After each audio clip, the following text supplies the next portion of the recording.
IcLAAo. I can't lose. No reality where I lose. Ever. Today is Saturday, July 4th, 2026, day 185 of the 100 push-up, 100 squat progressive challenge for a year. We're in the month of July, so we're doing 160 push-up, 160 squat every single day for this month. Let's go.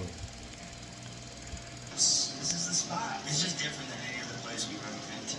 But it's also the only place that I've ever worked at where a comic ran it, like a comic built it. It's also people that recognize there's a new scene here. So there's like this energy to that, and they want to come experience it. At the same time, stand-up comedy was becoming more publicly scrutinized than ever. Comedians were constantly being criticized or canceled for jokes about race, gender, or other marginalized groups. Joe often touted stand-up, particularly in Austin, as the last place with true free speech. Yeah, we say in the comedy world, we say we're the last line of defense. The woke meets the wall with stand-up comedy. You can't have woke comedy. It sucks. It's impossible. That's not what's funny. Rogan's influence in the comedy scene made him a trusted leader for many comics. His podcasts have become a more powerful promotional platform than Saturday Night Live, where comedians would double the size of their fan bases after they became a part of his sphere of friends, which has now been dubbed the Rogan Sphere. And his move to Texas also inspired his buddies Tom Segura, Tony Hinchcliffe, Shane Gillis, and many other aspiring comics to move to the city. Tim Dillon was one of the only friends of Rogan who just couldn't help but point out the irony of choosing a place like Austin, Texas as a replacement for LA. The city of Austin, Texas, let's be very honest, is dangerous. The homeless there are more aggressive than I've ever seen in New York. There's pockets that really do look San Fran like. It's not good. Yeah. Like as a metropolis. And it's pretty small. It's small, it's brown, there's no grass, so it's not green. It turns brown. For 4 months out of the year, it's over 100 degrees. The lake is vomit color, and they're raining in the beach. Quality is very different, but after hearing Joe explain the craft for the 1000th time, even his own fans are tired of hearing him try to convince them how important and interesting comedians are. It's like if you want to be a doctor, you go to college, you get a degree, you go to medical school, you do your residency, there's a pathway. What the is the pathway to being a successful comedian? Your pathway is different than mine.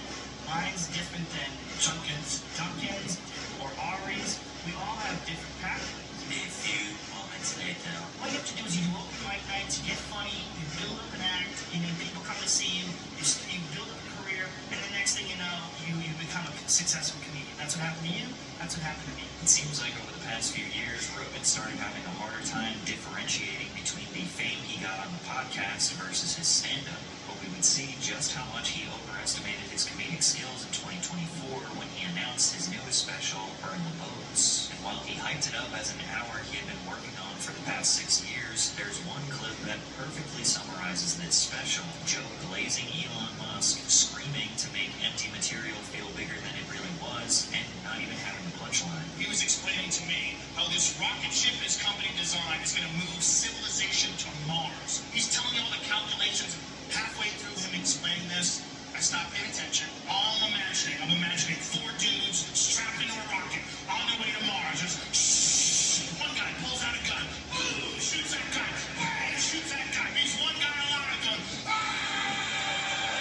Oh, and the deafening silence from the crowd after he absolutely bombed. Ran out of ideas and packed it with celebrity cameos and interviews that didn't fit the older classic JRE everyone liked. He started hosting people like Mark Zuckerberg, venture capitalist Mark Andreessen, and Palantir co-founder Peter Thiel. And while everyone understands that JRE has always hosted people of all backgrounds to come on and talk about anything, it was the way Joe conducted these interviews that left fans disappointed, leading to his 5th key decision of cozying up with billionaires. While the old Joe Rogan built his brand on questioning authority and challenging powerful people, the new version often seemed far more interested in protecting them because he thinks his billionaire friends are the good ones.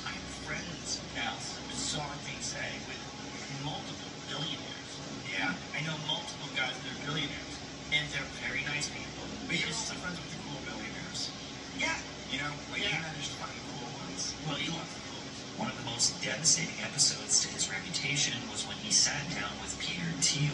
Peter is a Silicon Valley billionaire who co-founded PayPal and Palantir Technologies. Palantir is a software company that was funded by the CIA's venture capital firm IcLAAo. Their software can sift through billions of emails, passport records, surveillance footage, satellite images, cell phone logs, bank transfers around the world with the intent to help the U.S. government prevent future terrorist attacks or soldiers from getting obliterated by IEDs on the battlefield.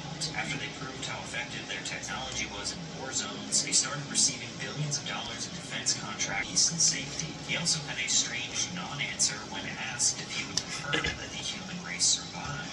You would prefer the human race to the new world, right? You're hesitant. Yes. I don't know. I would, this is a long hesitation. This was Rogan's reaction to that response, by the way. You ever see that interview where Peter Thiel, they ask him, should the human race survive?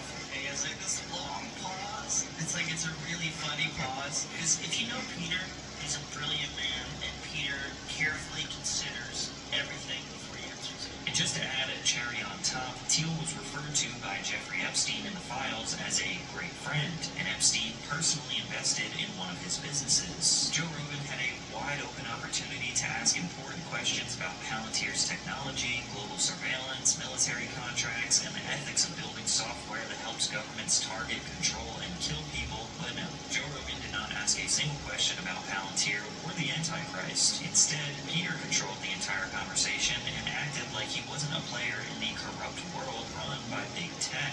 I don't know. You know, they're all the Jeffrey Epstein conspiracy theories, which I'm probably too fascinated by because there was some crazy stuff going on that they were able to cover up. And still are. Doesn't the fact that we're still talking about Jeffrey Epstein tell us how far it is to with anything else? Do you have a theory?